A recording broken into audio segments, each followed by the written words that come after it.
Thank you. You may be seated. Okay, turns us to 1.4, the roll call of board members. Mrs. Roberts, would you call the roll, please? Mrs. Conrad Zangmeister. Here. Mr. Hoffman. Here. Mrs. Johns. Here. Mr. Kimmer. Here. Mr. Smeltzer. Here.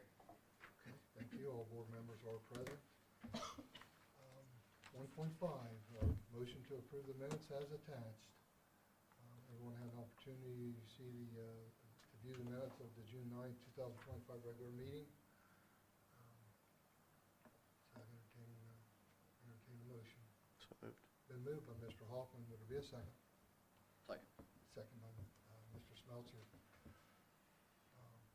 Question. Turn Mrs. Roberts for the roll, please.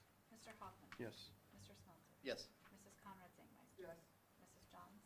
Yes. Mr. Kimmer. Yes, motion passed unanimous. 1.6, adjustments to the agenda. Would there be any adjustments, Mr. No adjustments at this time. Okay. All right, no adjustments to the agenda, so that does move us into information discussion. 2.1, superintendent updates. Mr. Belleville, sir. Thank you, Mr. Kimmer. Appreciate everybody being here this evening. I know there's a lot going on in the summertime, so do appreciate everybody taking the time to be here. A couple things on the agenda. We do have a board policy for update, the promoting parental involvement. That is a part of the Parents' Bill of Rights, House Bill 8 that we've talked about extensively over the past several months.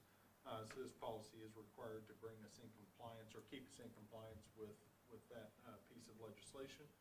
Really, for our school district, doesn't change much. We've always tried to let parents know curriculum-wise what we're teaching, what we're using, so on and so forth.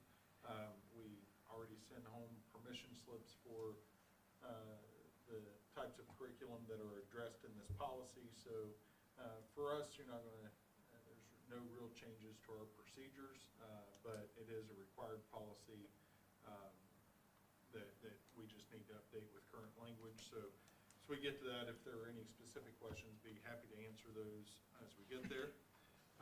Also, and kind of 1 and 2 of my updates go together. Legislative update. The House and Senate are currently in conference committee, going back and forth between the House version of the state budget, the Senate version. I had several conversations with our local representatives today, as well as BASA, and the conference committee should wrap up tonight, I would think. They need to get the budget to the governor's office as soon as possible. I know the goal is tomorrow for that, so that Governor DeWine has time to line item veto anything in the budget. There is the potential for a supermajority in the House and Senate to override any vetoes. So, that's all in play. So some of the things are very much up in the air. It's been very secretive while they've been in conference committee. Not a lot of information has leaked out. So I've heard a few things, but I'm hesitant to share or say anything because until the ink dries on the paper, it could always change. And as a matter of fact, today I heard a couple of changes throughout the course of the day, and had 2 phone calls within 10 minutes of each other that had kind of polar opposite messages. So still tracking that. If I receive any updates during the board meeting, I can certainly share those. But one thing that is on the agenda that we'll have a discussion on is potential transfer of funds that we'd like the board to consider. And I just want to make it very, I guess, very clear and be very transparent with the community that we have worked extremely hard over the past 9-10 years to be good stewards of the tax dollars that come into the district. We've been very cognizant of how we staff, adding curriculum, adding staffing in strategic areas, trying to streamline our practices in general. as, you know, as we've talked about in the past, and, you know, Mr. Kimmer and Mr. Hoffman were on the board 9-10 years ago, where, you know, we were in some tight times financially, and we went through that process, and really kudos to our staff, tightened belts, and really made a lot of sacrifices to get us back into a good financial place. And then again, like you said, we've tried to be good stewards of the money, make wise decisions on investments, on procedures, and how we could make our money work smarter for us, all those type of things, all the while trying to maintain our facilities to where it is truly a first-class learning environment. From the physical appearance of our facilities to the inside, you know, lighting projects to lessen our carbon footprint, save money, those type of things, replacing chillers. You know, a lot of the obstacles we've had over the last 9 years, through no fault of anyone at Fairfield Union, we've had to correct, repair, replace a lot of components from the Ohio Facilities Commission building project. And those are big ticket items. When you replace chillers at, you know, $250,000 a piece and 4 buildings, I mean, that adds up quickly. So I feel like as a district, we have done a great job of being good stewards of the money, maintaining our facilities, all the while, at the end of the day, what we're here to do, educate kids. We have seen our report card improve dramatically over the last 9 years. Again, we've talked about this and shared this a decade ago. We weren't in a really good place on our academic report card, and now I would hold our report card up against anyone's in Fairfield County and beyond. So we're proud of that. So, you know, I just want to stress that the transfer of funds from general fund to a capital improvement fund or a permanent improvement fund is an action that we would be taking to maintain our facilities, make sure that our students and our staff and our community have schools that they can be proud of, facilities that are welcoming and conducive to high learning. This isn't, you know, just something that is done on a whim. We are actively seeking and trying to keep from going to our community to ask for levies and new money. The state budget is well documented in the news. You know, proposed cuts to public education funding for public education, talks of property tax reform, and we're all in agreement that, you know, there should be relief on property taxes, especially to those on fixed incomes, our seniors, military personnel, those type of things. There are definitely improvements to be made in those areas, but doing that at the expense of slashing funding for public education at unprecedented levels, you know, I don't know that that's the right way to go. But because we've been good stewards of our funds, you know, an action like this and the transfer of funds is strictly us trying to prevent from needing to go back to our community to ask for new levy money. And so I think it's an important conversation, and just wanted to get on record, you know, the why behind that. And I think that's just a critical piece that hopefully people understand that, you know, we do take great pride in our community has given us through permanent improvement levy, through the levy to build our new schools. Our community has always been supportive of the schools, and you know, it's our obligation to take care of those funds. So just wanted to put that out there. So as I say, with the legislative update, there's still a lot of speculation, but we should know something within the next 24 hours of what the state budget's going to look like, and I'll get an update out to our staff as soon as I have that information. Summer maintenance update. Work in all around campus is ongoing. Our maintenance teams have been doing incredible work preparing the buildings for the school year. A lot of painting, waxing, repairs in the buildings happening, those type of things. Vasco is on site today to start resealing the parking lots here on the main campus, high school, middle school. So that work will be ongoing over the next 2 weeks. Vasco will also begin the rejuvenation of the track surface a little later this week. This was all part of putting in the new track. It's hard to believe, but when we put the track in, going on 8 years ago, they told us in 7 years you would have to do a rejuvenation of the surface. That is the first surface down, so now they come in and just put another layer on top of it to make sure it's hardened and make sure it lasts. They told us that would need to be done in 7 years. Because of the way we have taken care of the facility, we were able to push that out to 8 years. So very happy about that, and we're on pace to have that completed here in the next 2 weeks as well during the dead period of our athletes. And then work in the auditorium has begun, transitioning the stage lights to LED. Again, part of our energy conservation project, and right now they're demoing the old lights. That should be completed here in the next week or two. And then they'll come in with the new lights and get those up, and hopefully have everything finished by August 1st. So we're very much on track to have that completed on time, so very happy about that as well. So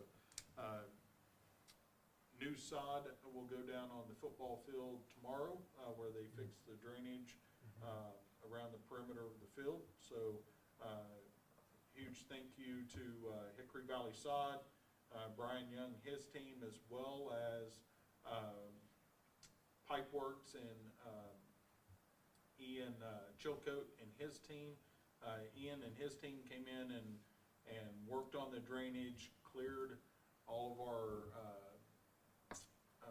our tile of mud and those type of things, put in some new drains to get them working properly, and then Hickory Valley Sod coming in behind to take care of the surface, and then of course our maintenance team working in conjunction with both of those groups. So just done a great job out on the field, and hopefully we won't have any of the water issues that we've had in the past, especially with soccer in the corners of where they do corner kicks. If we had a hard rain, there's always ponds in those corners, so hopefully that will be addressed at this point. So any questions?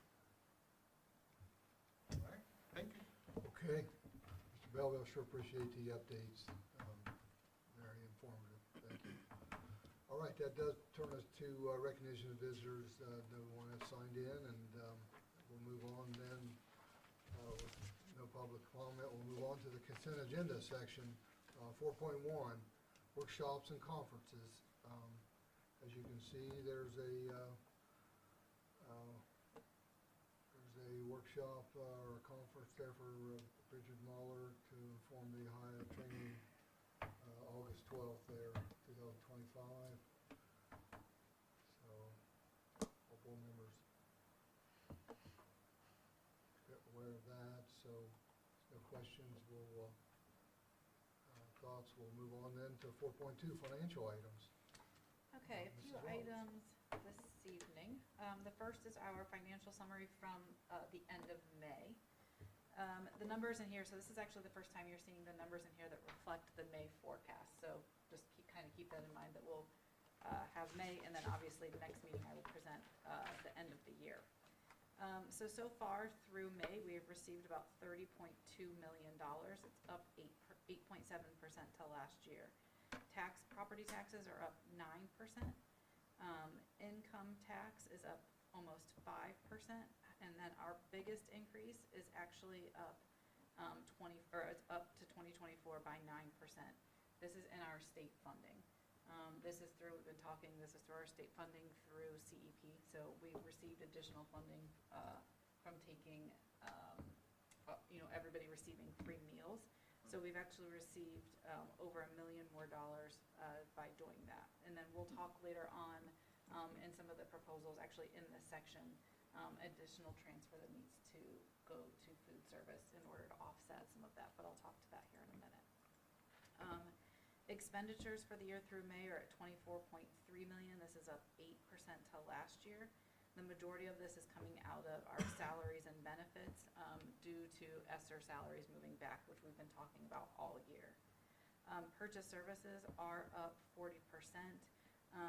No real news information, no new information in this.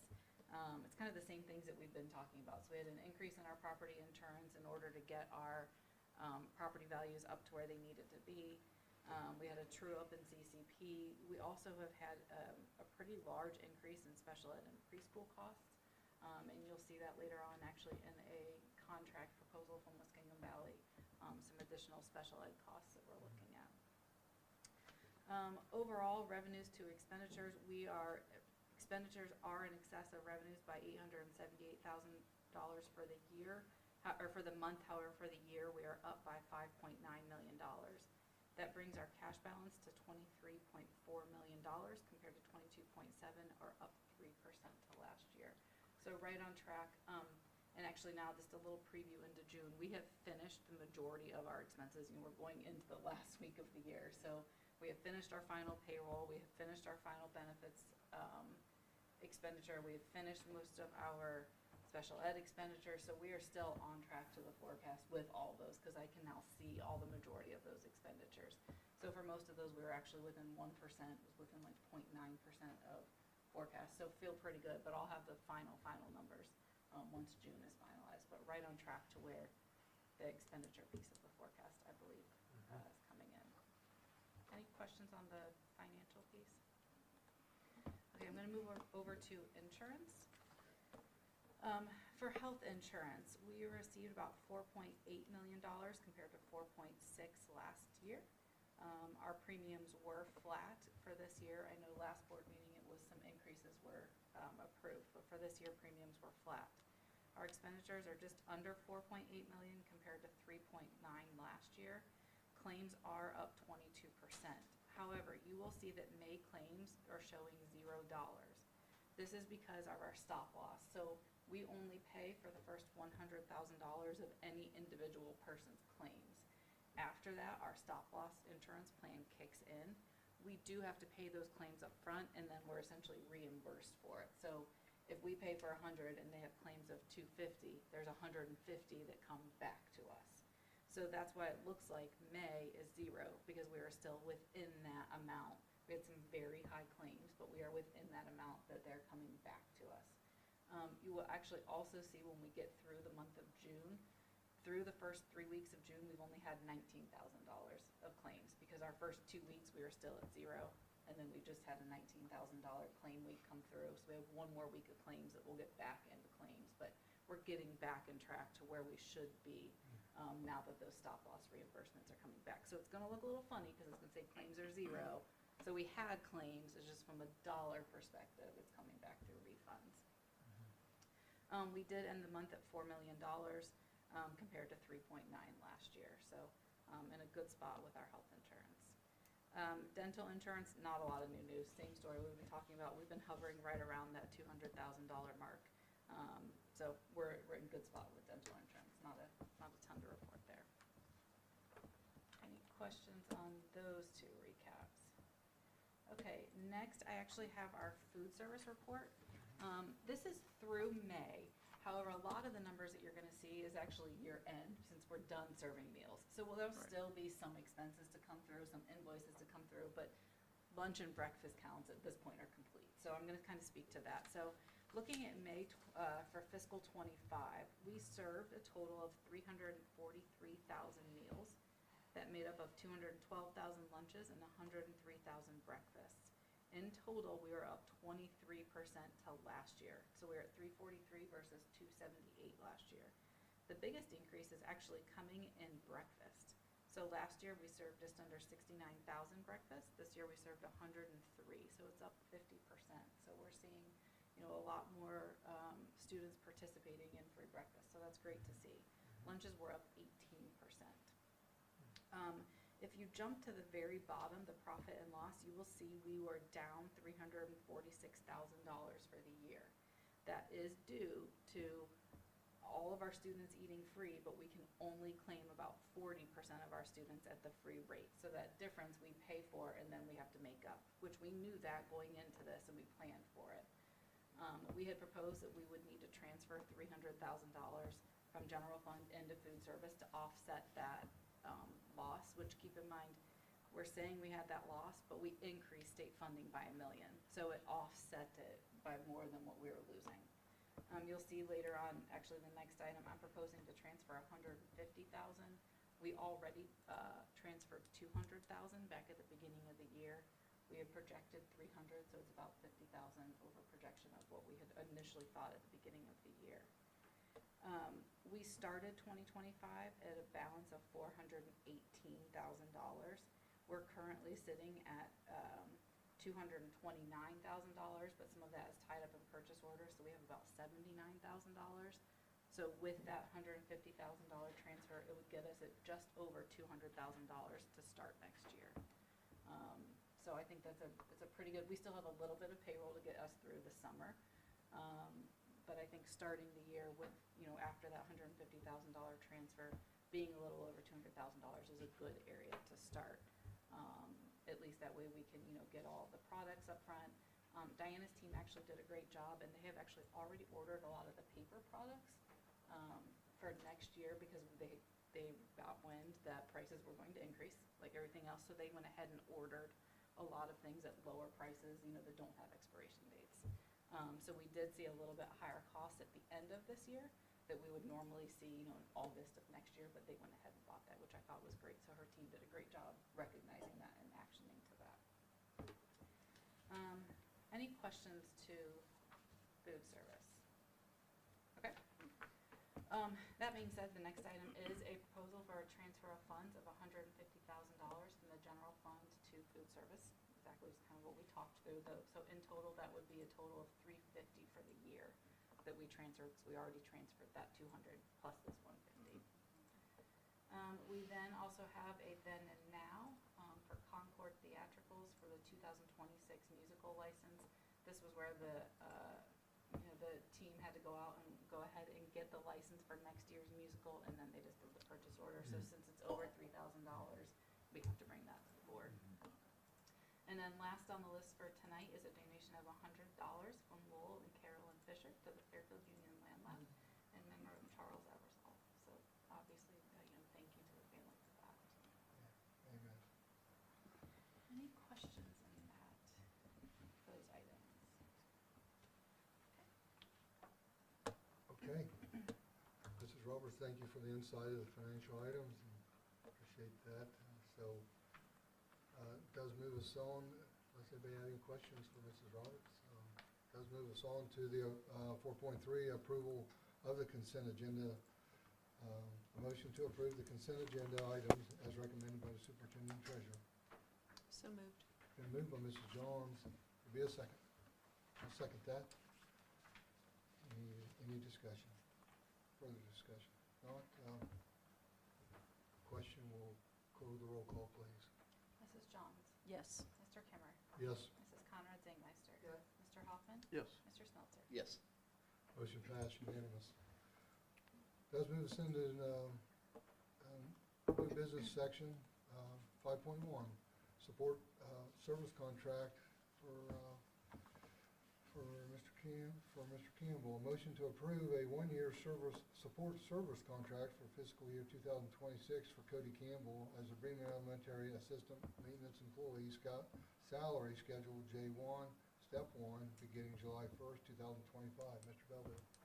We had already approved a contract for Cody to get started, and he's doing that, but because it was the timing of it in June, that contract we gave him would expire at the end of June. So this is for his second year, but because that first contract was for a couple of weeks, we kept him at step 1 going into the second year. Okay, appreciate the comments, Mr. Belleville. If anybody has any questions, if not, then entertain a motion. So moved. Been moved by Mr. Hoffman. Would there be a second? Second. Second by Mr. Smeltzer. Any discussion? call, please. Mr. Hoffman. Yes. Mr. Smelter. Yes. Mrs. Conrad Zangmeister. Mrs. Johns. Yes. Mr. Kimmer. Yes, motion passed unanimous. 5.2, transfer. Motion to approve the transfer of Joel Denny from the high school social studies teacher to workforce development coordinator effective 2025-2026 school year. Mr. Belleville. Mr. Denny wanted me to pass along his apologies for not being here this evening. He's extremely excited and appreciative of the opportunity, but he had a prior engagement tonight and couldn't be here. But we'd already hired Mr. Kearns to fill that spot, but as we were preparing for next year, realized I hadn't brought a formal motion to the board to transfer Joel, so figured probably need to do that. So we're excited about that. A lot of work already happening behind the scenes, connecting with business partners and shaping the schedule and those type of things. So I'm excited to get rolling on this. I think, again, we've often talked about you try to look ahead a little bit and plan a little bit right at the end of the year. And again, this isn't a complaint, it's just something that's happening. We had a student get sent back, we were notified we were going to have a student sent back to us next year from the Career Center because the student's grades are dropping. So not even failing yet, but the Career Center is so full. I mean, every program is full, there are wait lists and this, that, and the other, that, if students aren't doing what they're supposed to do there, then they're going to fill that spot with someone else who is going to do what they're supposed to do. So, it's one of those things that I think this spot will end up being critical to helping students find their niche, whether it's here, the Career Center, Workforce Development Center, or some hybrid of that. I think this spot's going to be critical for future success of kids. So, would recommend we approve it. Okay. Thank you for the comments, Mr. Belleville. Who's going to be the new lead for the department? Who is going to take over for Joel for the lead of the social studies department? Bo Brandon, and I think that is on the Yeah, agenda. it's in here. Okay, shortly. sorry. Yep, yep, good question. Thank you, Mr. Smelter.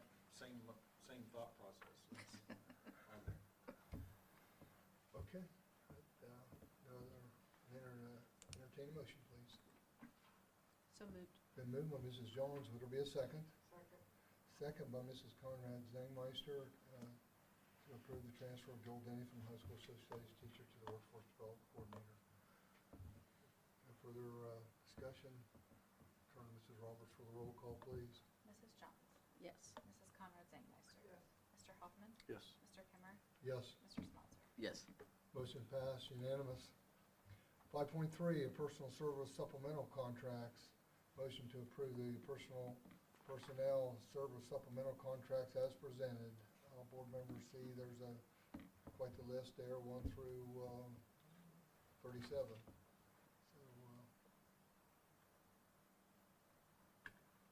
I will say, one of the great things, when you look at this list, there's only one person that's at step 1. And that's Jerica Leith helping with the marching band.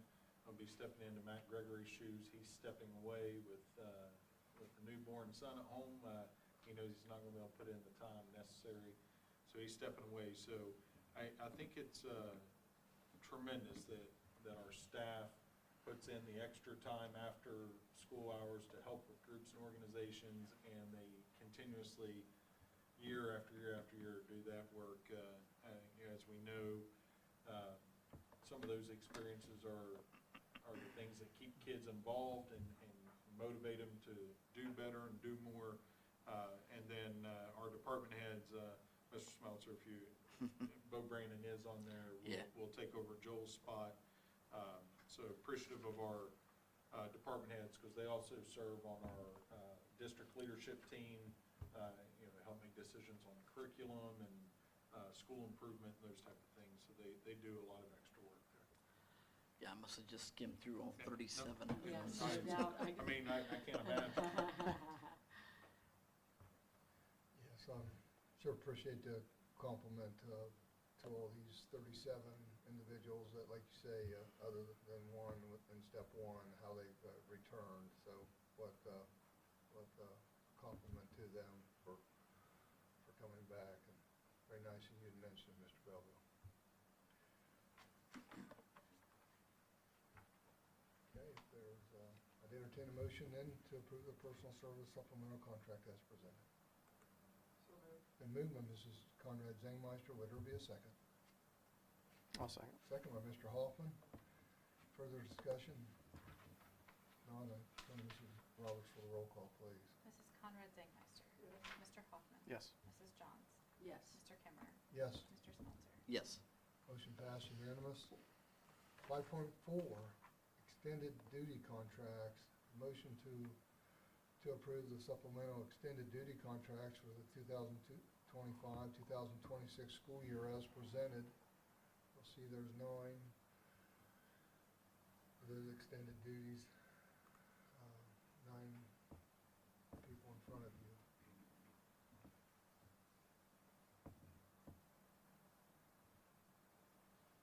These are all repeat from last year. Repeats, okay. Mr. Belleville? Any comments thoughts for Mr. Belleville? If not, I'd entertain a motion to approve the supplemental extended duty contracts 2025-2026. So moved. Been moved by Mr. Smelter, I'll second that. Any discussion? Now I'll turn to Mrs. Roberts for the roll call, please. Mr. Smelter. Yes. Mr. Kimmer. Yes. Mrs. Conrad Zangmeister. Mr. Hoffman. Yes. Mrs. Johns. Yes. Motion passed, unanimous. 5.5 is the substitute classified list. Motion to approve the substitute classified list as presented. All board members have that attachment in front of you to look over.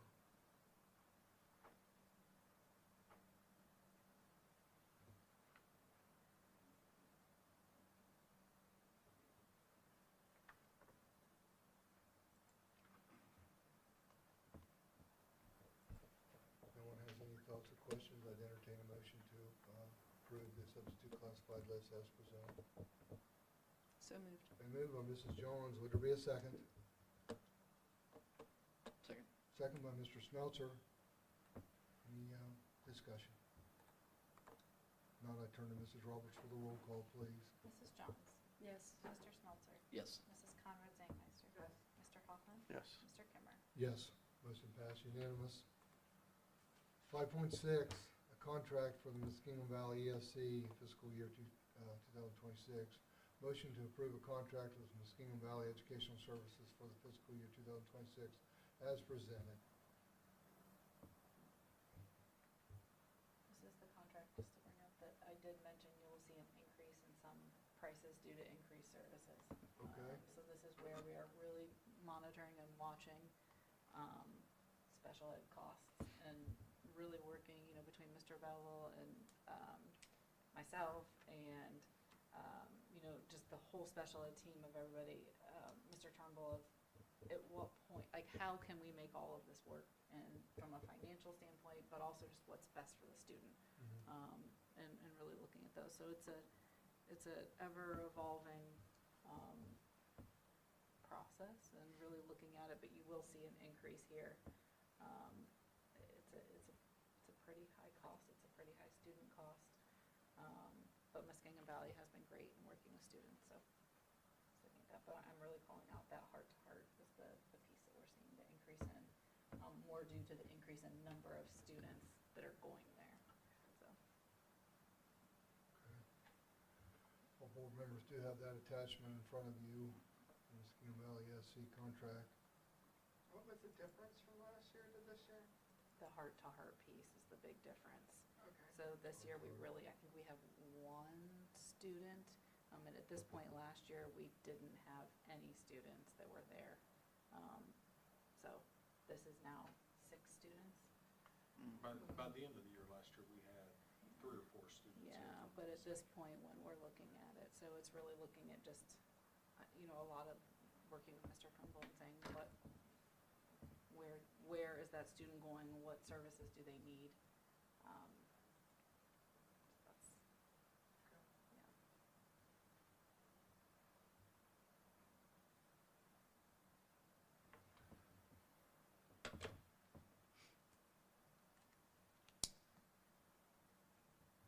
board members have that opportunity to look at that attachment.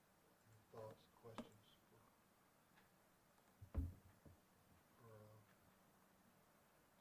Just to be clear, we don't get any extra funding for a student who needs extra services? We can file catastrophic costs at the end of the year. So for example, we just filed this spring for fiscal '24, so for last school year. And basically what it is we put, the state will set a dollar threshold, that any student above, it's usually in the 20s, say like $27,000. Any student that costs more than $27,000, you can submit, to the state. What happens is all those requests basically go into the pot, and the state will say, we have X number of dollars to fund, they actually now call it like threshold, but that'll fund all of the students who are, cost a lot to educate. And then once all the submittals come in, they say, okay, if, we received this many requests, we have this much funding, so we will fund those requests at 30%. So you get a small piece of it back. We typically get between $200,000 and $300,000 back, but we submit over $1 million of all of this. So yes, we get some of it back, but not nearly to the extent of the cost. And it comes after, so it comes a year later, that you receive it. And it depends on, the percentage depends on if everybody's filing more and the state only has a set, pot of money, that percentage has been going down because more and more schools have been filing. There's been more and more, the increase of costs of everything. So we get a very small percentage back. Seems to me like some of the money that's going away for vouchers could have been better spent.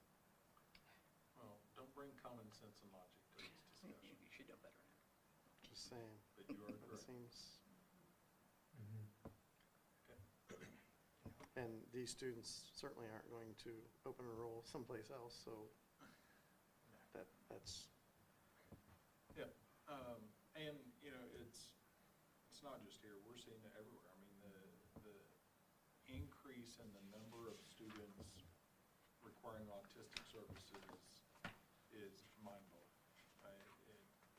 So, I mean, the behavioral needs of kids, especially at the lower grade levels, it has, just in the past 5 years, exploded. So, to Ms. Roberts' point, it's something we're watching closely. We constantly kind of evaluate, we're 4 years ago now, we came up with the idea of our behavior response teams, our BRTs in all 4 buildings, to pull kids back from county units to provide those services in-house, and that has worked tremendously well. But, now you look at this and say, all right, is there something else we could pull back in-house, and is the expense for sending students to shared units, has it gone up to the level that we could hire staff to do our own unit? So those are things we constantly look at and evaluate. The thing too is I will say, we had these numbers prior to the forecast, so these increased numbers are in the forecast. That was one of the areas that we called out over the next 5 years, that we are seeing a major increase. And like Mr. Beldell said, we're always looking at what is that break even, just from a numbers standpoint. Obviously, there's what does the student need, but just from the numbers standpoint, we're always looking at how can we do that? What space do we have? How do we serve the students best? And then also add on the financial part of it.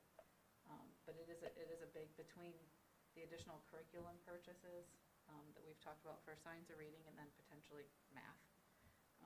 And then the additional special ed costs, there's a lot of increased costs. And now with the question on funding, the seesaw is a bit off kilter right now of expectations and reality. And so it's, but the good news is this is in the forecast, so we are anticipating it. So at least it is represented in numbers.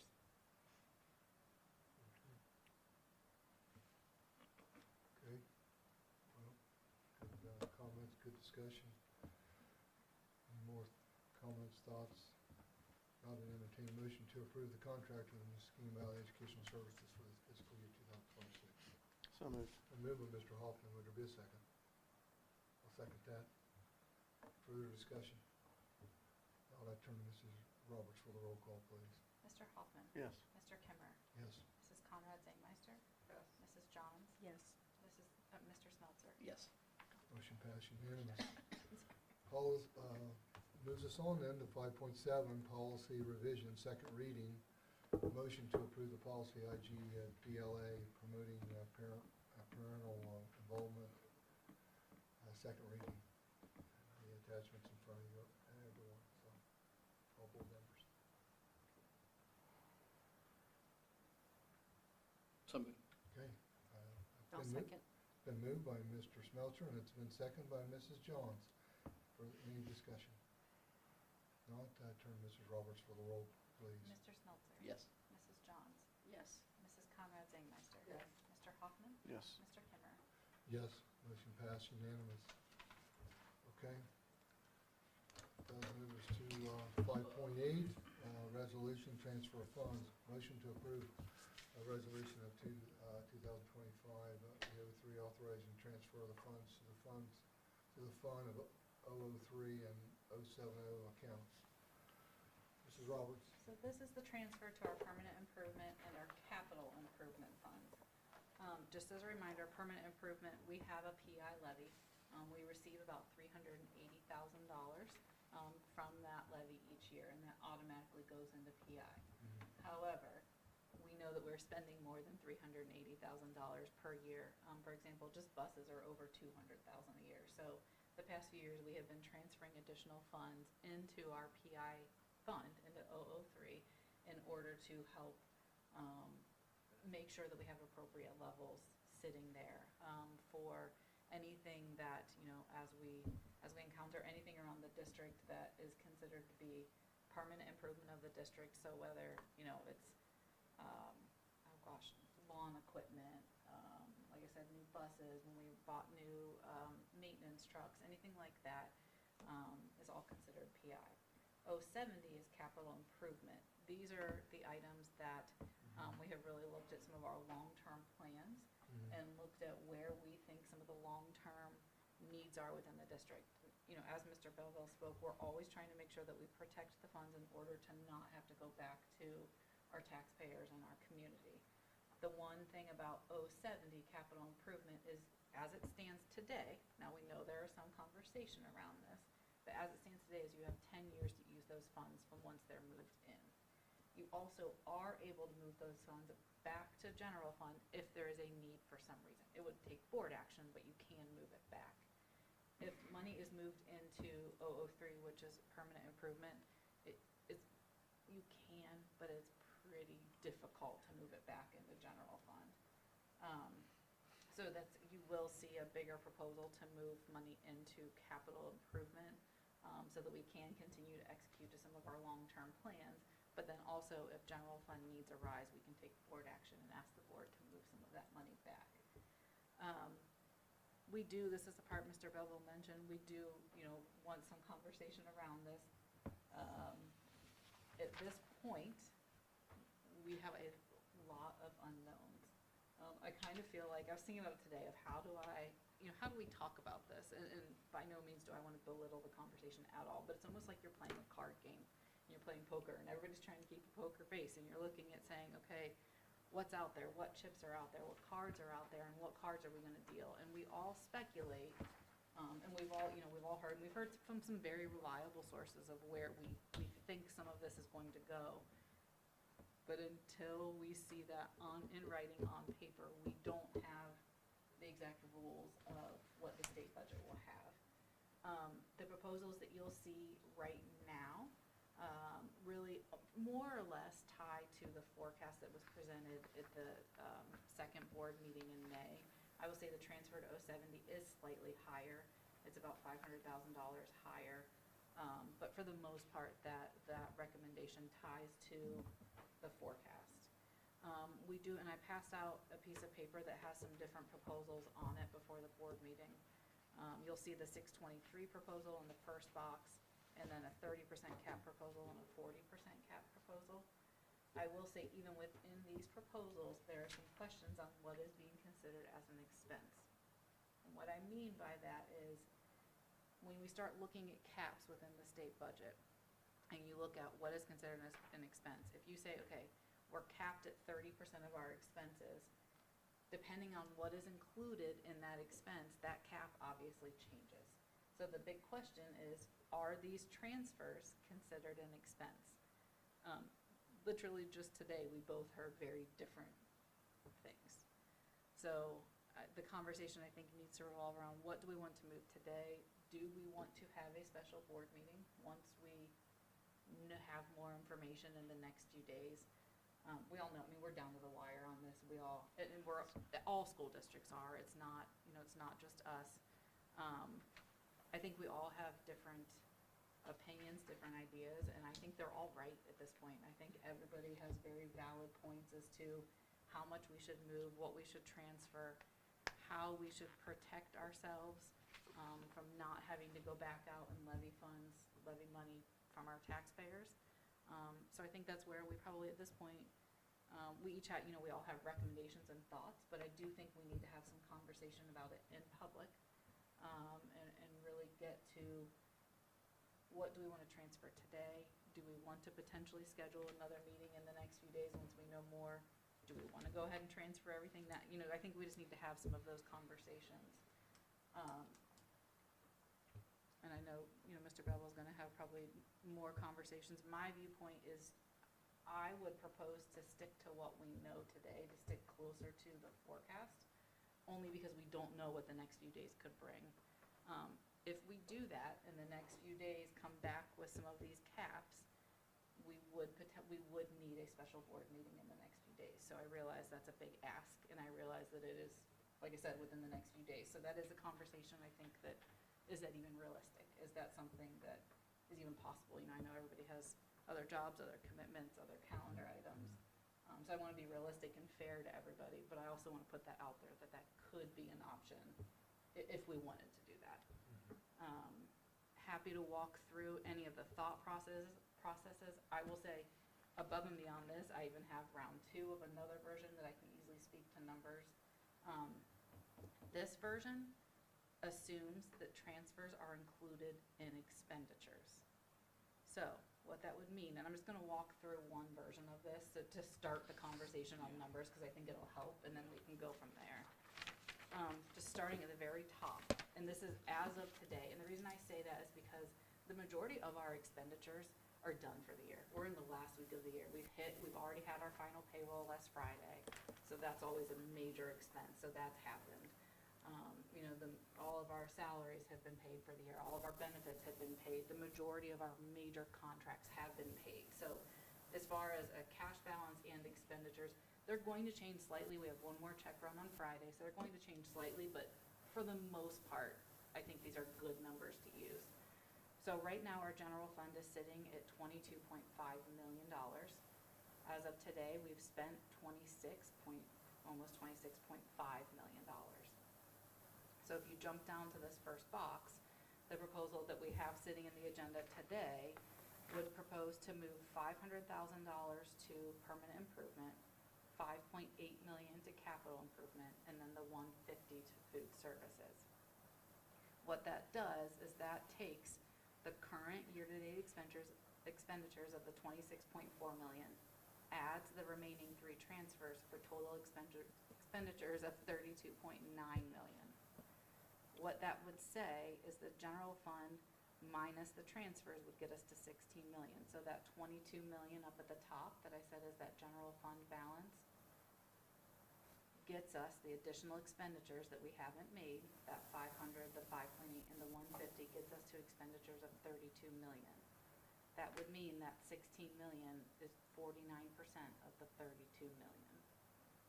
Does that make sense as far as just conceptually how I'm getting to those numbers? Now, the big question is, those expenditures that the transfers that I just listed as expenditures, one of big conversations is whether or not those are included in your expenditures. As of 5:15 today, I talked to one source and they said yes.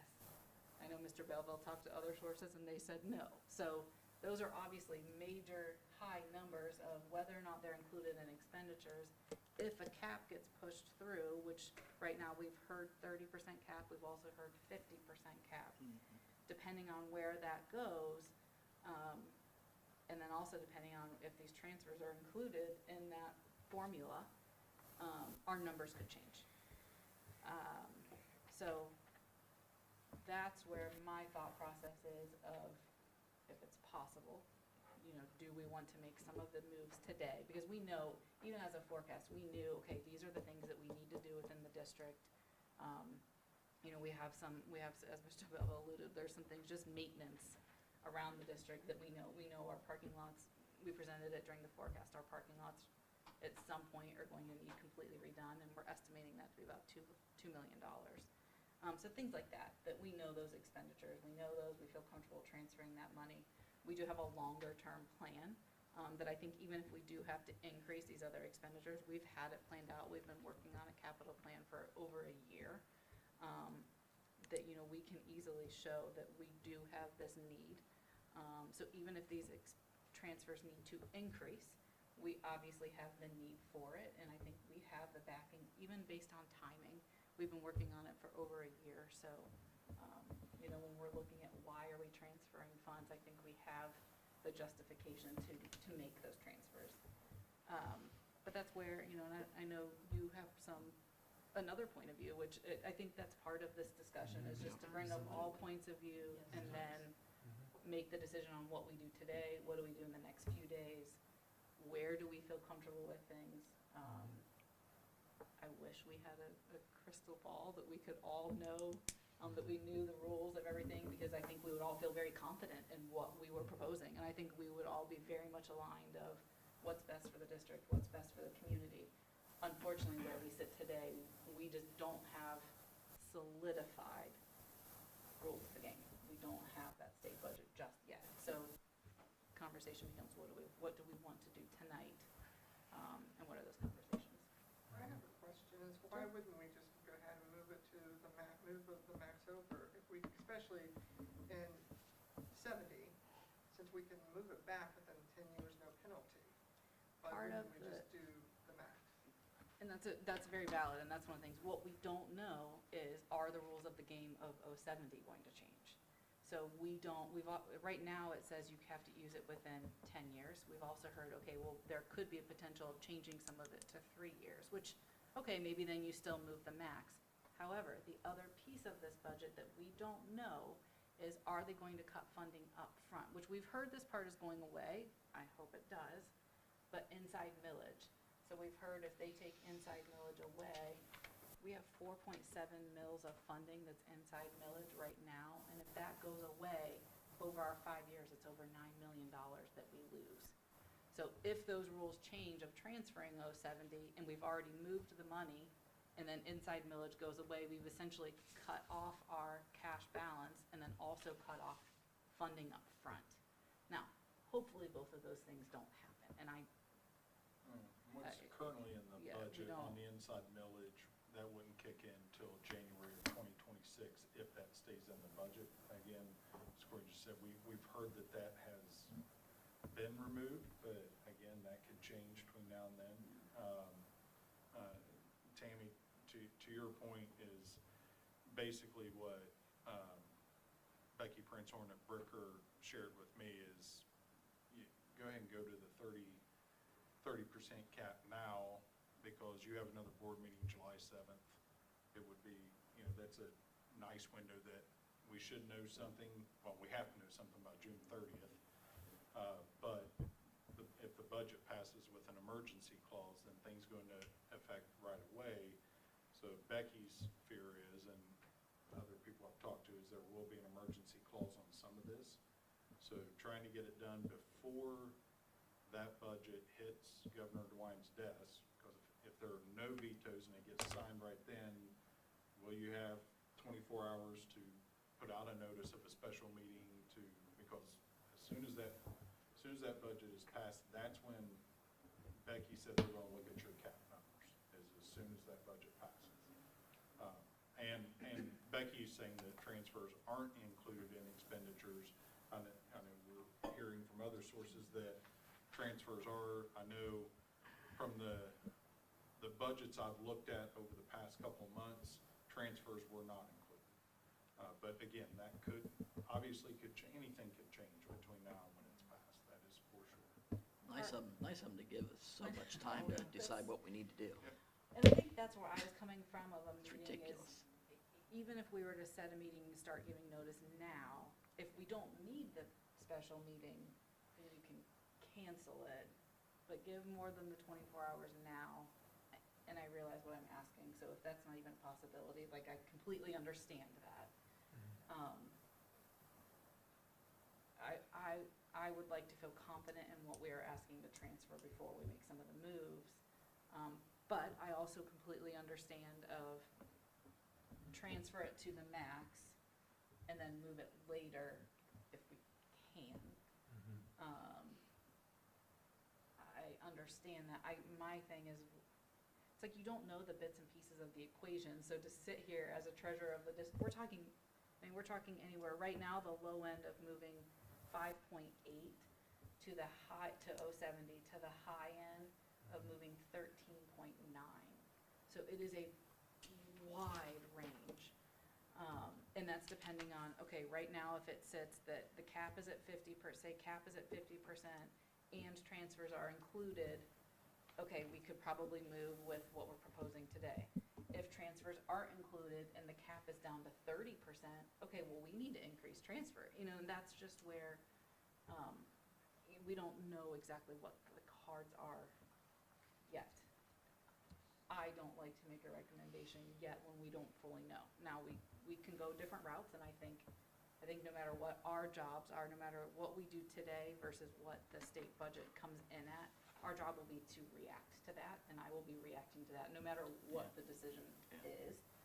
We'll react to that and make sure we're doing what's best for our students and our taxpayers, and reacting quickly if we need to, quickly on what we need to do. It's, from my point of view, it's hard to sit here and move that much money when we don't have all the rules yet. But I also completely understand the other side of it. So yeah, that's where the conversation. So Clear as mud. let's say we move the larger amount based on feedback from legal. Could we go ahead and schedule a meeting that we could use? I mean, because we'd still have time to move something back out if there's somehow we would be hurt by that in some way? Is that the other way of looking at this? So schedule a meeting either way, Yeah. to react either way. If we had to. If we move the max amount now, I don't know that we'd need a special meeting before July 7th to move it back. I don't know that. Unless would they be- change those rules. I'm saying, is it worth having scheduling a special meeting to have it in our back pocket if we should need it? And that would be, before July 1, I assume? Yeah. June 30th. Yeah, June 30th, so Yeah. it could even be So- the morning, it could be next Monday. And we Yeah. could cancel it if it turns out we don't need to have Yeah. it. Is that what that, you're is that worth it? Is that what you're saying, Yes, Todd? I'm just saying that we would have it available in our hip pocket, should we need it, but Either way. we still have that July meeting that if we see at that point, we've got time to adjust. And what has been Right. shared out this week looks good on our part for a larger transfer, then we're good. I don't know, I'm just So you're spitballing here. recommending a 50% transfer? Yeah, That's what was originally was in the email. No, No, you're recommending going clear down to the 30 30. right now. But right even off the what's bat, on- right? 30, right? I don't know if we The gotta go max. clear to the 30, but I think we go closer to that. Just to also point out, the 30 that's on here assumes that transfers are included in expenditures. If they are not, the 30 is even bigger, so that 070, on here, this 30, the capital improvement of 10.5 would go to 13.9. So that would be the largest that we assume. I feel more comfortable going to the max, the 30, only because we can move it back, and what if something, action takes place before we can have a meeting? I mean, it just makes me feel, especially with legal advising us, it just makes me feel that, I just feel more comfortable. I feel, just my opinion or thought, you know. So if we move 30, we're down to $7.9 million. For a short time period, I mean, depending upon what they come back with, right? We don't, until they make the, we know it's gonna be the.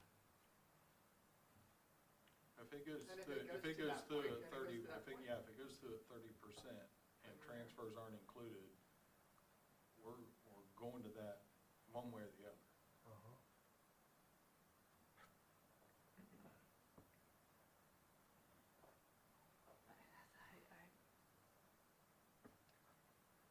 What we're hearing, what we're hearing today is 50, so I guess if we, There was a lot of No. talk today that the Senate version of the budget is being favored in the conference committee, and the Senate version of the budget was a 50% cut. Now, again, early this morning, I was hearing House version was being strongly considered, and by midday, it was the Senate version, so. so can I just ask, if we are open to a meeting, would we not transfer what ties to forecast and then transfer more once we know the exact details? I think my concern is it going to look suspicious if we're moving millions of dollars back and forth that quickly? We've just heard we're really going to be, not just we, but all schools are really going to be looked at. And if we're moving those dollars back and forth, are they going to say, hey, you're moving this, I think we have dollars and we have money that ties to things today. I guess I just don't want to get burned on the back end of, you moved the money, now you didn't move the money, do you need this?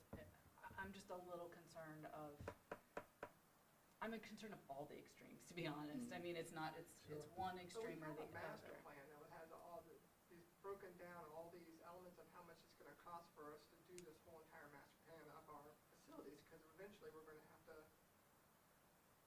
utilize that. I mean, so we have a reason to move a large chunk Yeah. over to 70. We do, but I'm saying if we have to move it back. That's And the then we piece. just say, okay, we're just following by your rules, you know? We didn't know what your rules are gonna be, we're following by your rules. I don't- Now that we know the We're following by your budget. rules I don't know now, how so- anybody could suspect us of doing anything, because everybody's in the same boat, and Yeah. this is unprecedented territory that I don't know how they could come back and whammy us for moving Yeah. money. Yeah. Protect ourselves. Yeah. I mean, everybody's, like you said, everybody's Especially gonna be when doing we've it. got things that we would like to spend some of the money on. I mean, that's what our whole. Yeah. But if this budget comes out and it changes that whole game plan, then we may have to back off of some of our improvements that we want to make. And that would justify, would that not justify moving that money back to general Yeah. fund then? Correct. Yeah, is that- I would. I would think. Because we would be entitled to change our mind based on what the state rolled out to us. Exactly. We were trying to move money over to protect it, because we've got a lot of projects that we would like to pursue. But now that we And know if they change the game on us, then we may have to pull those plans back, and I think but I that think it's justifies justified. pulling it out. That's kind of how I'm reading it, but. And as far as an extra meeting goes, I can't imagine a more important thing that we would have to have an extra meeting Yeah. for, one way or the other, Correct. Yeah. than this kind of money Oh, for the people who, yeah, I've already seen where other schools are having special meetings this week. yeah. I've So, seen that. no Reported matter out. which way we decide to go, if we need to have another meeting to move, Does it have to move be in more or person? move Can it be something virtual? back, That's what it I has would to be. certainly not person object and to that. virtually. We could change the time of it though, like we could do it morning, or we could, I think, and I will say it only requires 3, so. I would say you can be virtual, but Right. you can't vote. Right. If you're virtual. Mhm. You have to have at least 3 members physically present to vote. Oh, Well, 3 members present to have the ability to take action. Because if the vote is 2-1, then you can't, There's, then it's a failure. It'd have to be 3-0 vote. for all 3 people.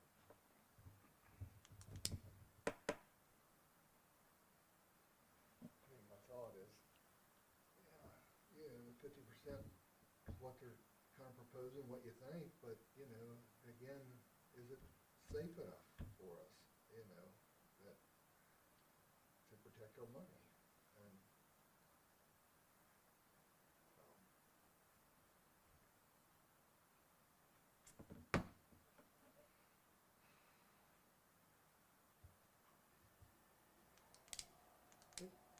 again, Mr. Roberts, can you mention, Mrs. Conrad Zangmeister mentioned going to the max, we can move it to the 070 without no penalty, moving it back. We have a 10-year, 3-year period. And that would protect us the most. But you're concerned about them looking at this and wondering why we're transferring it. Yeah, so one of the things that we've been told, and again, somewhat through the grapevine, but there's been chatter out there, is that districts are going to be looked at with the movement of money to make sure that we're not just moving money to fit within the new budgets of these caps. Now, what we feel confident in is even before any of these conversations happened, we have started a master's facility, a long-term master's facility plan that we can justify, that we truly have out there that say, this is what long-term, what our district needs. So we feel confident that before these numbers even started, this conversation has been going on for over a year. We said, let's be proactive, let's look at that, let's make sure. So we can justify transferring those funds because long-term, we could need those funds in capital improvement. My concern though, however, is if we move the funds to get to the low end of the 30% cap without transfers included, so the highest transfer we would have to have, and then that changes. If we move money back to general fund, is it going to cause red flags of, oh, well, you transferred that, but you didn't really need it, and now you're just putting it back to general? I don't know, do we have that's to where. transfer back all at once? I mean, we could just transfer back, just escrows, monthly. Did I hear like 3 years? I mean, it's 10 years now, you gotta use it, but even if it drops to 3 years, we can plan for that and maybe slowly withdraw some out Yeah. if we realize that we have to back off of our master plan, what we'd like to do, and pull that back to help sustain ourselves because of changes to the budget that we, Yeah, because we my don't concern is already if know. we're down to 7.9 in general fund, and then they were to pull this inside millage, so 1 mil for us is call it $390,000. So 4.7 mils is what our inside millage is. Let me do that. but So, that decision wouldn't be impacted by the amount of our transfer. What I'm worried about is that if that happens, we lose funding on the back end, so we would have to really look at that transfer because we're going to be extremely low in cash, because we wouldn't get that funding. So we would have to, That also justifies where we're moving away from our facilities plan to. If the inside would. millage were to go away, that wouldn't go into effect till January of '26. So we'd have time to There's make time. some moves back. because that's $1.83 million of revenue that we would lose every year. Right, but I guess my point is, that certainly justifies in my mind, and should to any auditor out there, that we had no choice. No, yeah, I agree. We had planned to do these improvements to our Right. facilities, but because of an inside millage decision, can't. now we have to Now move we it have to back move it back. and pull back our plans that we had with that money. So, again, I guess I don't see the problem of correcting it if things were to go completely against us. I don't see how we're gonna get penalized for. I agree with you. Yeah, I don't It's think- yeah. more, we're in, I think it's unprecedented times. and And we I get don't that, feel- but I and just think that's with- more of the. That gives us a bigger argument, because they're Agreed, like, agreed. how do could you look at expect us to both- react? Yes, we're gonna try to protect our taxpayer money, Right. and we don't wanna lose it, so we're gonna protect it, but if you come at us with these other problems that we now have to address, now we've gotta shift some back. So I can't imagine how any auditor in the right mind could try to slap any district across the state of moving funds, trying to prepare for this and protect their own taxpayer money. I mean, I understand a normal fear had this not happened, but given the situation that the state's putting us in, I think it fully justifies having to retreat, if you will, I mean, and pull money back out of that. And again, we'd have to abandon our plans for improvements. And to your point, we've got a paper trail that we've been talking about this for a long time. It's not something we just threw together last minute to try to Right. protect ourselves. These are improvements that we've wanted to make for quite some time. What about this scenario, just as a thought, what if it was, what if it was at 50%? And we did schedule a meeting on June 30th or, a special meeting. Can we, change that, and now we know the rules, can we change that to withdraw more at the special Yes. meeting? Yes, yeah, I think that was where I was originally saying is transfer what we know now and then schedule, once we know the rules with the special meeting, transfer whatever, the balance of whatever that may be to get to whatever those percentages are. That was where I was coming from, of transfer what we know now, what tied to the forecast. But I understand that you could really talk through it, but, right, we don't, know anything. no, we don't, and So that's we're kind just of protecting where, the best we can do, and I think the 30%'s the way to go. So, as long as we can move it back, I just don't see a problem with it. And we don't have to move it all at once either, we've got time, especially if the millage doesn't go into effect until January 26th, we've got the rest of the year to move majority of it back. Not all at once in 1 month, but I don't know how much of a headache that is for accounting and your department, but I just that'd be think so that, big. I don't know, and legal's even advising us to do the 30% carryover, so. Makes me feel better with legal recommending that as well, or suggesting that as well. Okay. Agree with you.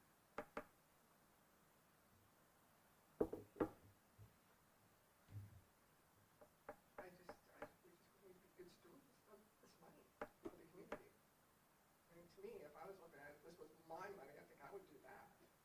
And it is your money, you pay taxes in this district, it is your money. I think where I was coming from with it is, why not wait to make a final decision when we know all the rules?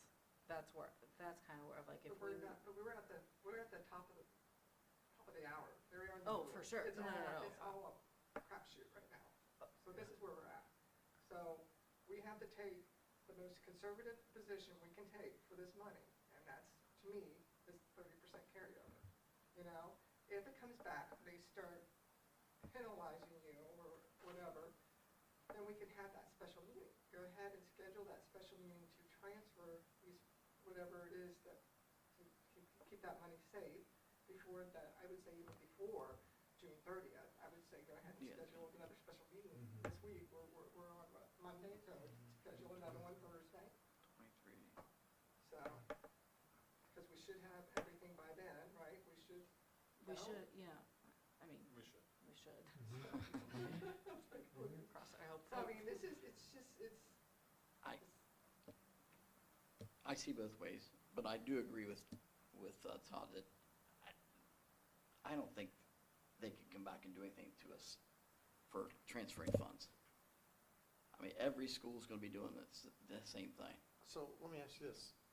It's not like they can charge the district. I mean, we're the ones that are gonna make this decision ultimately, right? Yeah.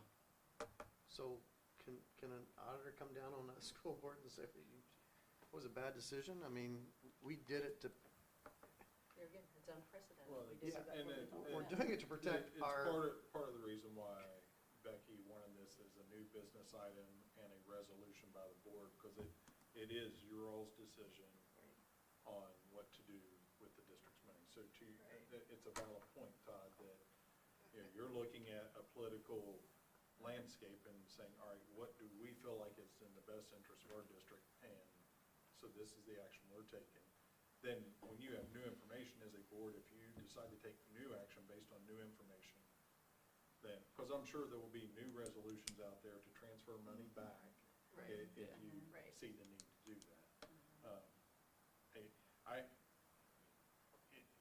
If the board decides to go down to 30%, and not include, the expenditures or the transfers as part of the expenditures, and again, I'm just operating off of what legal said to me, then I really don't see the need for a special board meeting before July 7th, because the money's already over there.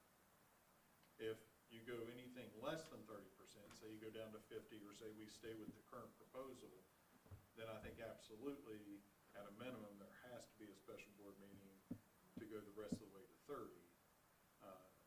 I guess in my mind, making two transfers out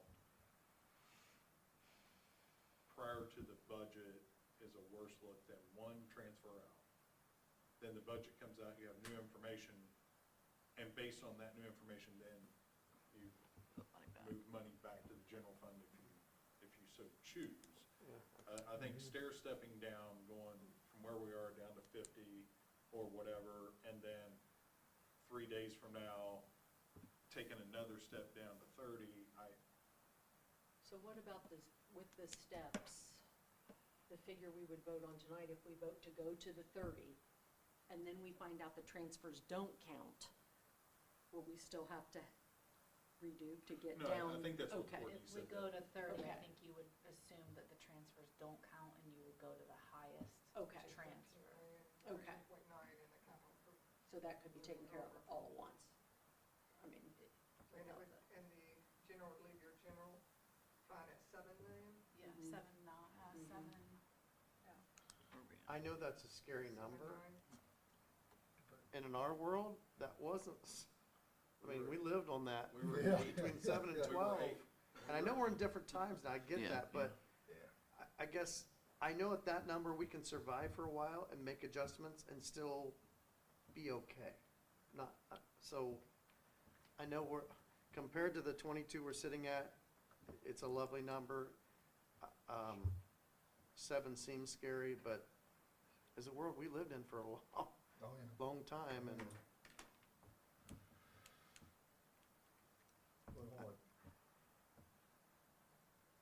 Sounds like I'm hearing at 30%.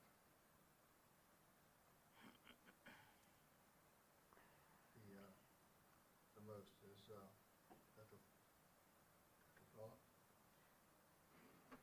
If we do that, just from a logistics standpoint, let's talk about what we need to do within the agenda. Okay. Because right now, agenda item, we get to it as 5.8. Yeah. What we were told is that the resolution, the 2025-003, Mhm. the resolution itself, you'll see that there's yellow highlights in the actual attachment of the resolution. Okay. And correct me if I'm wrong, but what Becky Prince-Horn said was that in the meeting, we can essentially update those numbers in the resolution Okay. in real time, Okay. Okay. and then have those voted on. So, Okay. the resolution would not change, but the numbers inside it would. Correct. correct. Good deal. Okay.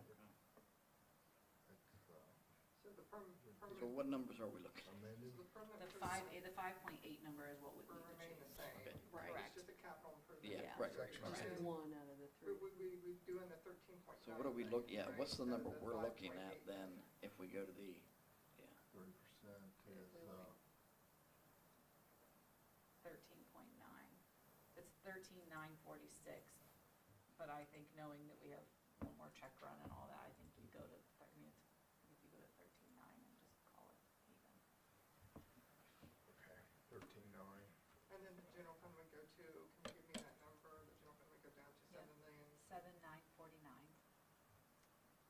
in mind, that's where it stands today. So it'll be, we have one more check run, so that'll go, Yeah, like I said, the majority of our checks are done, but we have one more check run for in the year.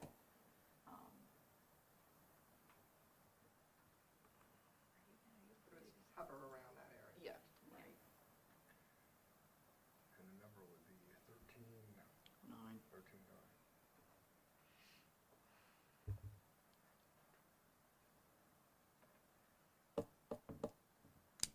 So Chad, do I update in the agenda itself, we have the resolution attached, but we also have the line item that says recommendation, so we can live go into that and change that, right? I can change this, update it, and replace the documents. Right, in this line above it, Yeah, we can just update that real time. Okay, so I'm gonna update that line real time. Okay, He is updating the resolution, and then we're gonna do that as we sit here now. okay. So the 5.8 in the line item goes to 13.9. So the line will now say recommendation to transfer 500,000 from 003 permanent, 500,000 to 003 permanent improvement fund and 13.9 million to 070 capital improvement fund. Okay, And then Mr. Belleville is, Chad, I will delete the current resolution so that the new one can be added with the new number. And so with this, you're saying you don't think we would then need to have a special meeting? No, that's what, If it Is comes that through. correct or not? that's correct. there wouldn't be a That's need for it, correct. because we've already went the max. Yeah. We would Okay. just slowly move it back. So if we were to need one, let's just plan, if we were to need one, is there a time that we could call it before, we could have it Monday, but it would need to be at some point this week or Monday, just so that everybody's here and can talk through it, just in case, so that we're not I scrambling can do later. Thursday. will you save so I can? Yes, sorry. Okay, usually. I can do Thursday. In the evening? Same time, 6 o'clock. I can even do it earlier, 6 o'clock. This Thursday? Yeah, we need to have a special meeting. I thought we were saying the special meeting would be on Monday. Could we do, I mean, We can do it anytime before. We're we just could talking, do it on available. Monday. anytime we can meet before Monday. I Do think we is what wanna we're do a talking about. morning meeting? Does that help? Like an early morning? Probably not. Okay. Like what time early? No, The edit. safe. I could do early on Thursday or Friday. I mean, I could personally, but I know, I don't know, I didn't know I'm available. I'll make it so, yeah. if that was good for anybody else. I can do about anything technically, I if I can need to. too. Jeff and I.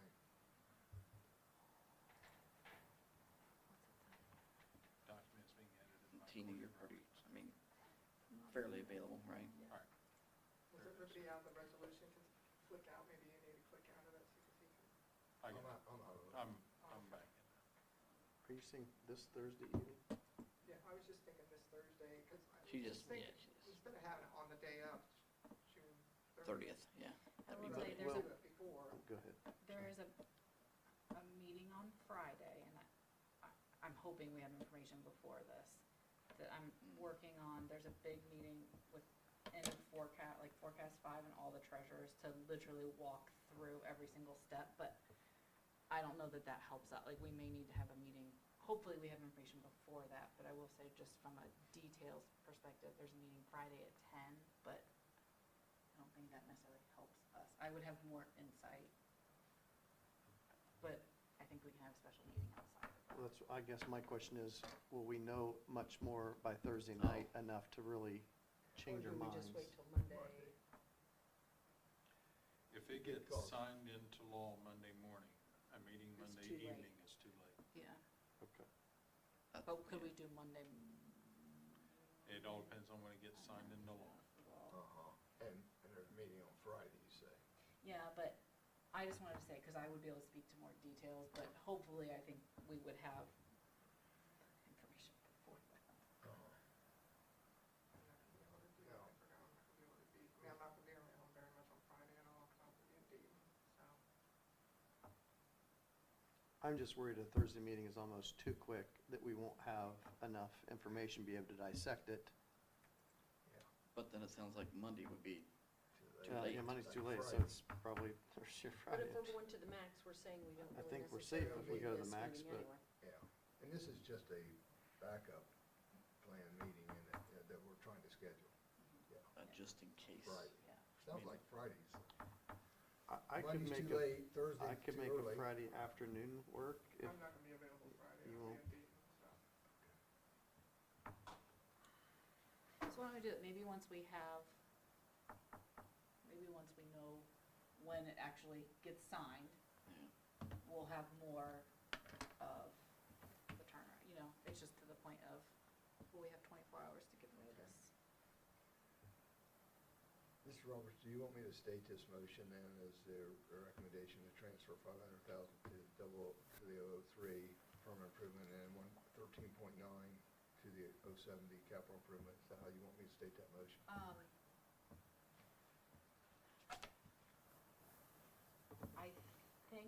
I think we can just motion to approve the resolution, Motion because to- the resolution now has the new numbers in it. Okay. So I think you're okay with Motion- that. Okay, approve the And then- resolution, that's with the numbers that are already in there. Correct. Gotcha, And then gotcha. in the public content, we have updated Okay, the You've updated. 13.9. And then Okay. Mr. Bevel updated the resolution right. itself, so so, the resolutions. so should we refresh our, yes. Okay. Let me see that. Oh.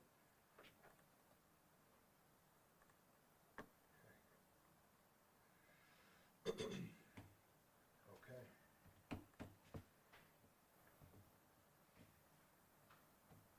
okay, sure. All right, well, if, no, further discussion, in regards to the, motion to approve the resolution 2025 003 authorizing transfer of the funds to the 003 and the 070, accounts. Entertain a motion. So moved. Been moved by Mrs. Conrad Zangmeister, would there be a second? I'll second it. Second by Mr. Hoffman. Further discussion? There is none. Turn to Mrs. Roberts for the roll call, please.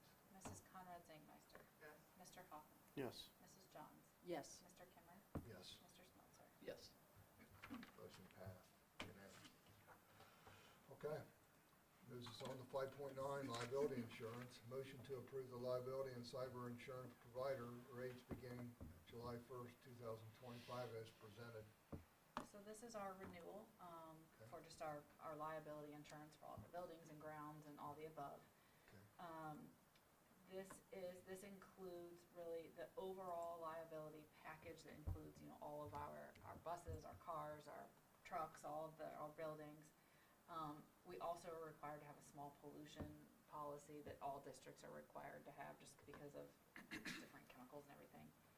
It includes a cyber liability, and then it also is the consulting fee. This is a total of $131,000. It's compared to $123,000 last year, so an increase of 6%. With this renewal, we did go in and update some of our maximums and kind of re-looked at what we could do within some of our crime policies. We had extremely high coverages, and we actually pulled some of that down. Our initial package price actually came in at $119. Obviously, this isn't a huge difference, but by lowering some of those policies, we were able to bring it down to $116.8. So, I mean, not a huge change, but it just made more sense. They were higher than what we needed. So instead of continuing to carry that, it was one of the things that, you know, the first year with Ohio School Plan, we kept a lot of our coverages the same, and then this year with our renewal, really looking at that and really looking at what those plans are. So overall, like I said, about 6% higher than last year, consulting fees staying the same. Yeah, overall it's liability. So question on here, because we are looking at it in the commercial industry world, on here it says property damage per occurrence, all risk for direct physical loss, subject to specific exclusions and limitations. Do you guys get like the policies or review what those exclusions and limitations are? Because we have been finding that when we enter into insurance for like projects we do, and there's multiple players, the policy that comes back, there's a whole line, and just because of the increased cost. Right. And everybody just took it as, when we say all risk, it means all risk, all covered. That is not the case anymore. We're learning in the insurance world that even though it says all risk, all perils, it does not mean it's covering without Everything. exclusion. There are now including exclusions because somehow they're getting away with it. So we're learning this in the world Okay. that I'm at now. We're getting more training on it, so because we need to have the proper coverage. So I was just wondering, because I saw it here, just says subject to specific exclusion limitations. So we're now asking them, you need to give us the declaration and the policy so we can take a look to see what those exclusions are and whether we'll accept it or not. I have the actual policies themselves, and I even think some of these are like 58 and 44 pages long that have all of Yeah, those it's a details lot. in it. Yeah. I don't know that I could sit here and list off the exclusions off the top of my head, but I know we have gone through and looked at where we are, but I can definitely take that back and ask for that and get more detail on it. Just so that we know that we're fully covered Sure. as far as, being a school district. Because, so in the world that I'm in, we're a lender, and we provide financing for developers for affordable housing. So when they're providing liability insurance for coverage for that property, Mhm. and then they say excluding graffiti, excluding criminal activity, and we're like, wait a minute, you're in a very poor Right. section of the town here. and you're Right. excluding all these, that doesn't help, it takes away from the, I know that those specific examples are included. Crime is included. We have a pretty high, like even crime within, like petty theft of just Mhm. cash. We carry very little cash at any given point in time in the Yeah. district. Even all of that is included. So I would have to look at exactly what those items are that are excluded, but for the most part, I mean, because we even have like the separate crime within our policy. We Yeah. have the separate, like the pollution piece is due to some of the chemicals that are on just things like that. So, but I could definitely go back and get that list and definitely look at that and dig more into it, like you said, educate more on that. We haven't, knock on wood, haven't come across any of that yet. Luckily, we've had very, very few claims.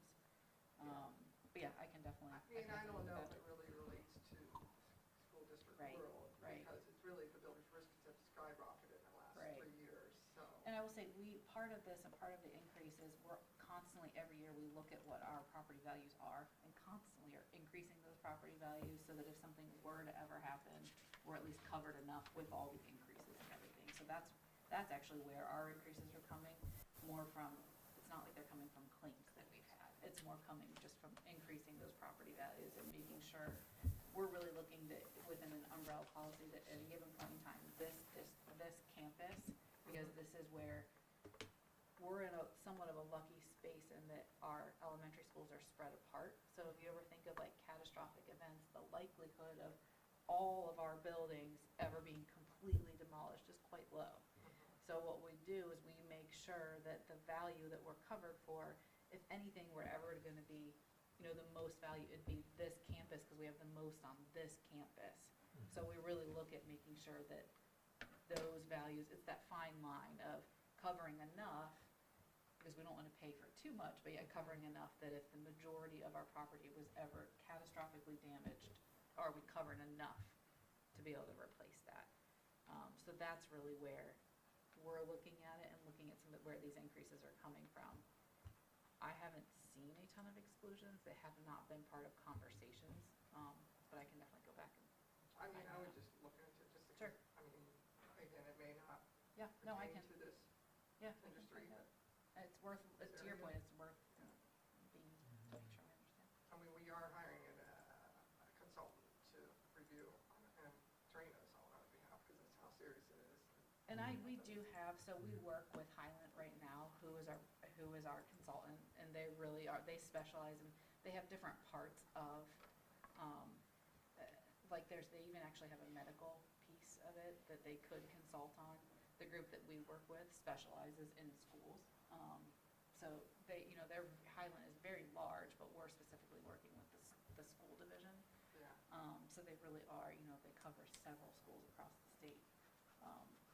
But we are working with that consultant to be the expert for us and to really have that view on that. So that's part of that $10,000 that we pay a year. Okay. We work with them, and then they communicate with Ohio. Now, obviously, we talk to Ohio School Plan, but they are the experts, and they work with us and stand up for us and make sure everything is pushed through and correct, and they review plans before they even bring them to us. And that's Highland.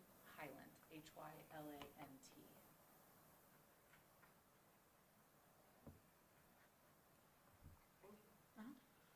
Interesting, yeah, thanks for the question. Tammy, is interesting to, the insight that maybe the umbrella doesn't cover like it once did, so worth looking into, so very good, very good. Appreciate the interesting to listen to, so. Okay, no, other questions, thoughts, comments? I entertain a motion to approve the liability cyber insurance provider rates beginning July 2025 as presented. So moved. Been moved by Mrs. Johns, would there be a second? Second. Second by Mr. Smeltzer, further discussion. I'd like to turn to Mrs. Roberts for the roll call, please. Mrs. Johns. Yes. Mr. Smeltzer. Yes. Mrs. Conrad Zangmeister. Yes. Mr. Hoffman. Yes. Mr. Kimmer. Yes. Motion passed. Unanimous. 5.10, permanent appropriations, fiscal year 2025. A motion to approve the amended permanent appropriations for the fiscal year 2025. So this is, we're required to do this by year end, just to make sure that our appropriations are correct with what we have spent. I will say, in anticipation of the transfer conversation, I did increase appropriations, so they do reflect the highest amount that we could possibly transfer. So we did Okay. update that, so we just wanted to make sure that was covered, so that is in here. Okay, that's in this attachment. It is in that attachment. You'll see the general fund I Okay. increased. Okay, I increased it by, it was at 35 million, and I increased it to 47 million. So that's where that's coming from. I see that. I just wanted to take one piece of the puzzle out in anticipation of Mhm. anything that could potentially happen.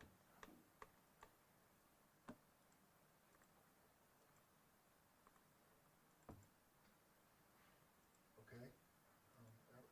All board members have looked at the amended attachment, permanent appropriations attachment. Any thoughts, questions? Not to entertain a motion to approve the amended permanent appropriations for fiscal year 2025. So moved. Been moved by Mr. Hoffman. Would there be a second? I'll second. Second by Mrs. Johns. Further, any questions, any further discussion? I'll turn to Mrs. Roberts for the roll call, please. Mr. Hoffman. Yes. Mrs. Johns. Yes. Mrs. Conrad Zangmeister. Yes. Mr. Kimmer. Yes. Mr. Smeltzer. Yes. Motion passed unanimous. 5.11, temporary appropriations fiscal year 2026. Motion to approve the temporary appropriations for fiscal year 2026. This is just to set up spending for next year. We'll come back in usually September. We have to do it before the beginning of October to set permanent appropriations once we, fully end the year and then start. But this is just to set spending to start the year. Okay. All board members have that attachment in front of them.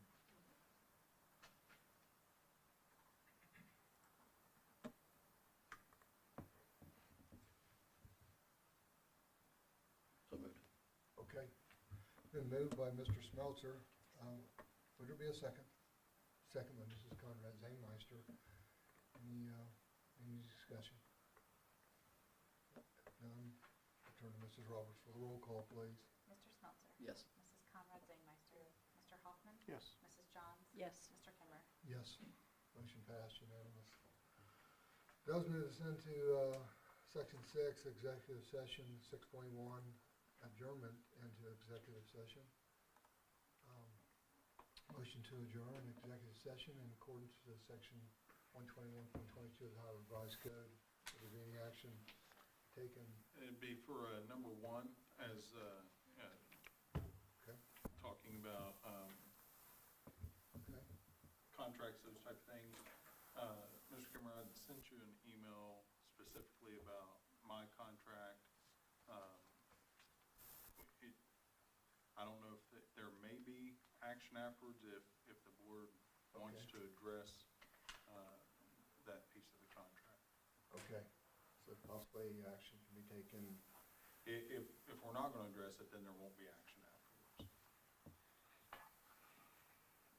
Okay. Possibly then, Okay, so we'll just leave it as there may be action. there possibly could be action. Okay. Yes. Everybody be okay with that? Possibly action? That's fine. Yep, it leaves the option. Okay. Okay, with that, entertain a motion to move into executive session. Item one. Okay, move on Mrs. Conrad Zangmeister, would there be a second? Second. Second by Mr. Smeltzer. Mrs. Roberts, would you, call the roll call, please? Mrs. Conrad Zangmeister. Yes. Mr. Smeltzer. Yes. Mr. Hoffman. Yes. Mrs. Johns. Yes. Mr. Kimmerer. Yes. Motion passes. Executive session.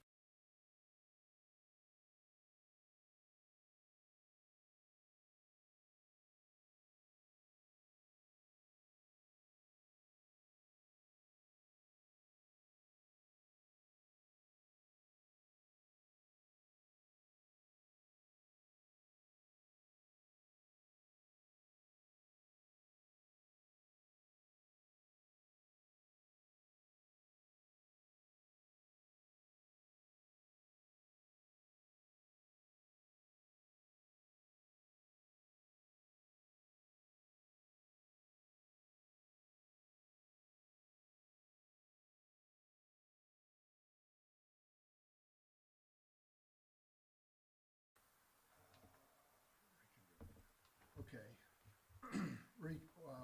Reconvene back into public session. With that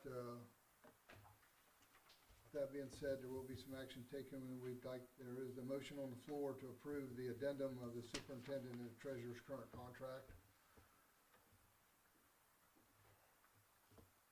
So moved. Been moved by Mr. Hoffman. Would there be a second? Okay. Second by Mrs. Conrad Zangmeister.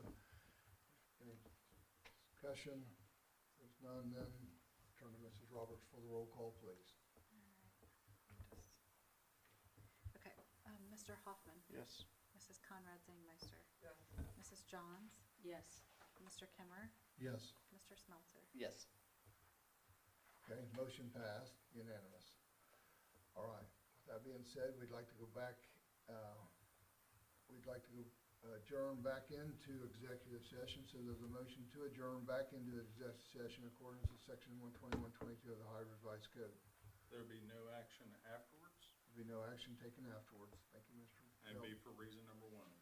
Reason number one. Thank you, sir. Okay.